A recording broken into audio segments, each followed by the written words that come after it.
Nararamdaman mo ba minsan na parang kinukuryente ang mga paa at kamay mo? O kaya parang pinapaso, tinutusok ng napakaraming karayom o parang may naglalakad na mga langgam sa ilalim ng balat mo kahit wala naman. Ang madalas mong sabihin ay ngalay lang ito o kaya pasma lang yan sa lamig.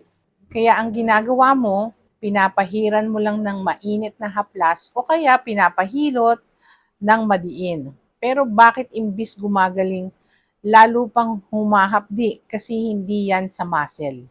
Ang tawag dyan ay neuropathic pain o nerve pain.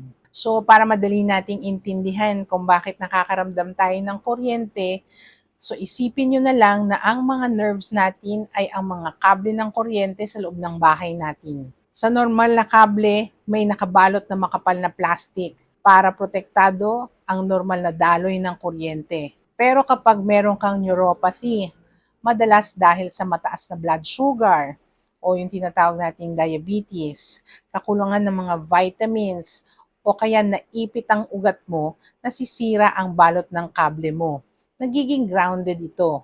Kaya kahit walang nakahawak, nag-i-spark at nagpapadala ng maling pain signal sa utak mo. So ito ang dahilan kung bakit hindi gumagana ang ordinaryong painkillers tulad ng mefenamic acid or ibuprofen at lalong hindi nakukuha sa haplas o hilot. Ang mga gamot na yan ay para sa mga namamagang muscles o kasukasuan.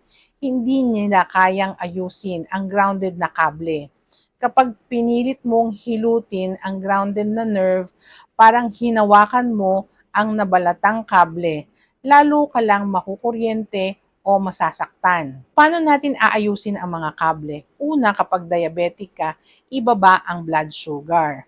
Hanggat matamis ang dugo mo, patuloy nitong lulutuin at sisirain ang mga nerves mo. Pangalawa, pakainin ang nerves.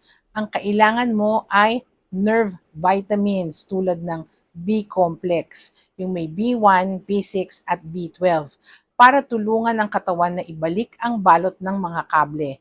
At kung hindi na talaga makatulog sa sakit, may mga espesyal na gamot na binibigay ang ating mga doktor para sa nerve pain, na sila lang ang maaring magreseta para patayin ang sparks. Kaya huwag gawing pamahid ang haplas kung kuryente na ang kalaban mo. I-repair natin ang kable. Tag mo yung mga kakilala mong laging namamanhid at kinukuryente ang mga paa. And follow for more medical truths.